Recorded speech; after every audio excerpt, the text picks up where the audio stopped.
The Miserable Life and Tragic Ending of Wendie Jo Sperber.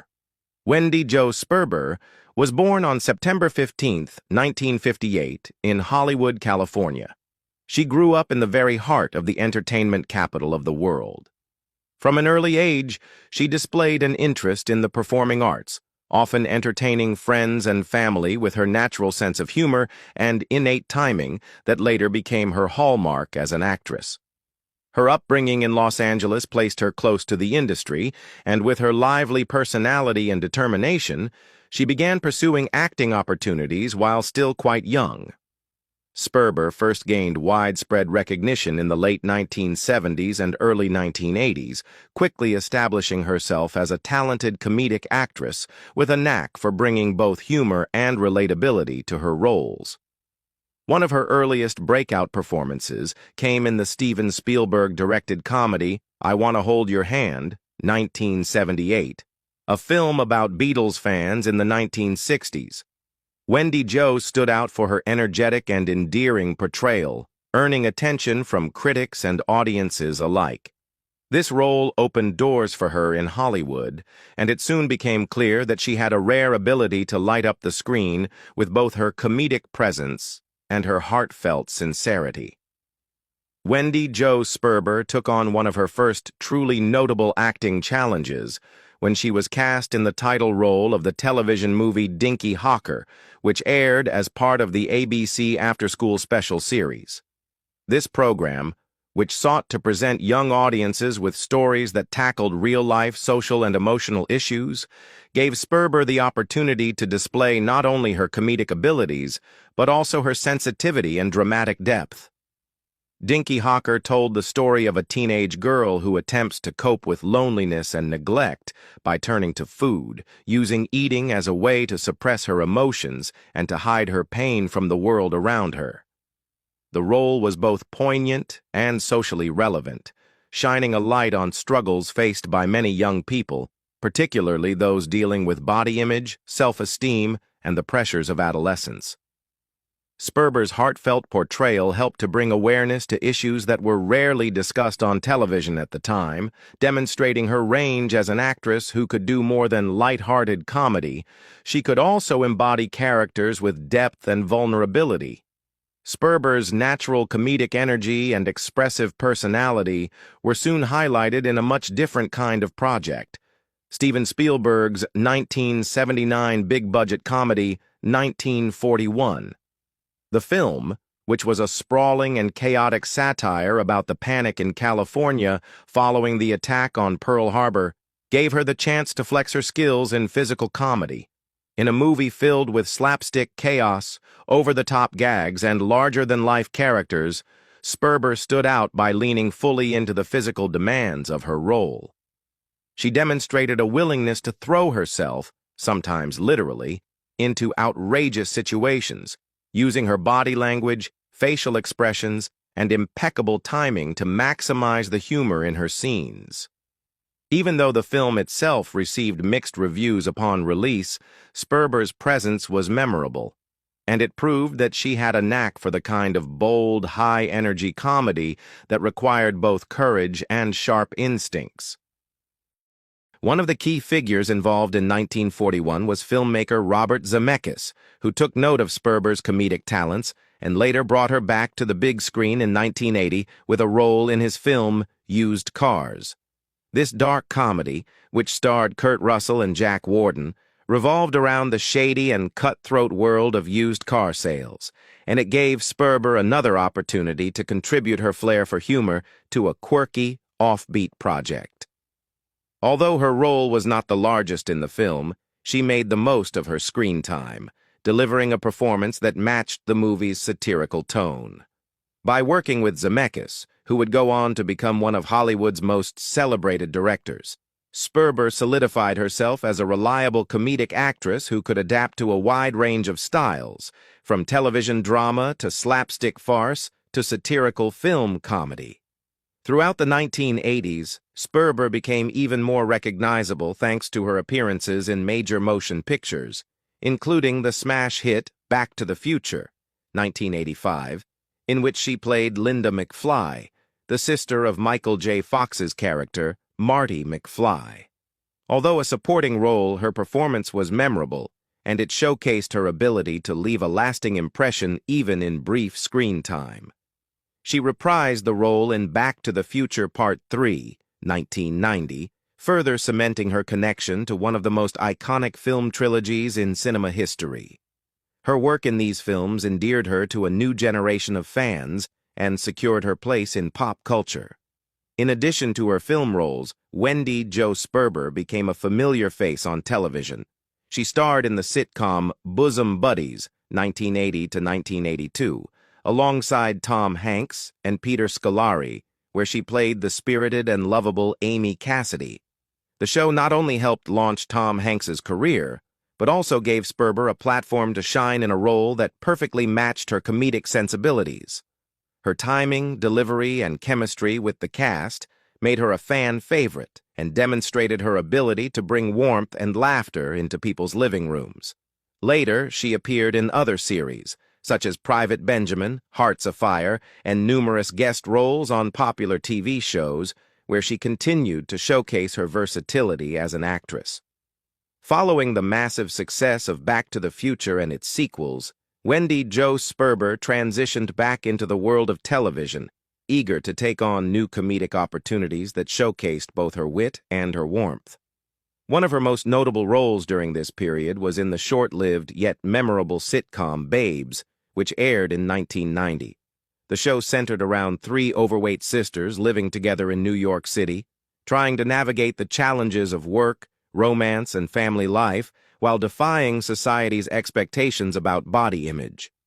Sperber's portrayal of one of the sisters was praised for its humor, honesty, and relatability, as she brought genuine heart to a series that dared to focus on characters often overlooked by mainstream television.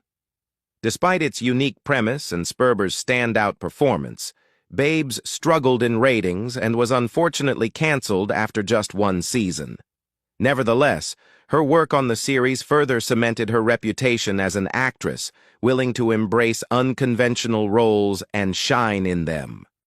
In 1994, Sperber's career took another step forward when she was cast in a major supporting part in the CBS sitcom Hearts Afire. The show, which starred John Ritter and Marky Post, mixed political satire with romantic comedy and gave Sperber a chance to demonstrate her versatility in both comedic and dramatic moments. Working alongside respected television veterans, Sperber once again proved her ability to light up the screen with her charisma and impeccable timing. Her role on Hearts Afire provided her with a steady presence on primetime television and introduced her to a new audience who may have first known her from her earlier film appearances. Sperber continued to delight audiences with guest-starring roles throughout the 1990s, demonstrating her range and adaptability. In 1998, she appeared in one of the earliest episodes of the hit NBC sitcom Will and Grace. She played April, a quirky cleaning lady who unexpectedly becomes Grace Adler's muse, inspiring her creativity and adding a hilarious twist to the storyline. Although her appearance was limited to the 12th episode of the show's debut season, Sperber made a lasting impression, proving once again how even in smaller roles, she could command attention and leave audiences laughing. This guest spot further highlighted her talent for physical comedy and her ability to create memorable characters with just a few lines and mannerisms. Tragically, Wendie Jo Sperber's final professional work came under bittersweet circumstances. In 2006, nearly a year after her untimely passing, audiences heard her voice in an episode of the popular animated comedy American Dad. The episode, titled Roger and Me, featured Sperber lending her voice to one of the characters, allowing fans to experience her talent one last time. Though she was no longer alive to witness the broadcast, her voice performance served as a touching reminder of the joy she had brought to millions of fans over the course of her career. This posthumous appearance symbolized both the enduring nature of her work and the way her spirit continued to resonate within the world of entertainment. Yet, Wendie Jo Sperber's legacy extends far beyond her acting career. In 1997, she was diagnosed with breast cancer, a life-changing moment that shifted her focus toward advocacy and helping others. Rather than retreat from public life, she faced her diagnosis with courage and determination, using her platform to raise awareness about the disease. In 2001, she founded the We Spark Cancer Support Center in Sherman Oaks, California. This nonprofit organization provided free services, including support groups, yoga, massage therapy, and counseling to individuals and families affected by cancer. We Spark became a safe haven for many, and it continues to serve as a testament to Sperber's compassion, generosity, and enduring spirit. Her advocacy work revealed a new side of her character, one defined not only by laughter and entertainment, but also by strength, empathy, and resilience. Even as she continued to battle cancer herself, she dedicated her energy to supporting others, embodying the belief that no one should face such a journey alone. Her ability to turn personal hardship into a mission of hope and healing inspired countless people and left an indelible impact that reached far beyond Hollywood. In 1983, Wendie Jo Sperber married film producer Richard Velasquez, marking a new chapter in her life that balanced both her flourishing acting career and her personal journey as a wife and mother. Their marriage, like many in the entertainment industry, was lived partly in the public eye, yet Sperber always tried to keep certain aspects of her private life away from the spotlight. Despite the demands of Hollywood and the pressures that came with balancing family responsibilities with acting commitments, the couple spent over a decade together, building a life and raising their children.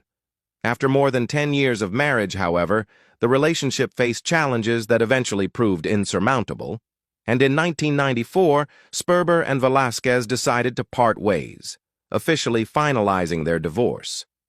The end of their marriage was undoubtedly a difficult period for Sperber, who had to navigate the emotional toll of separation while still maintaining her career in the entertainment industry.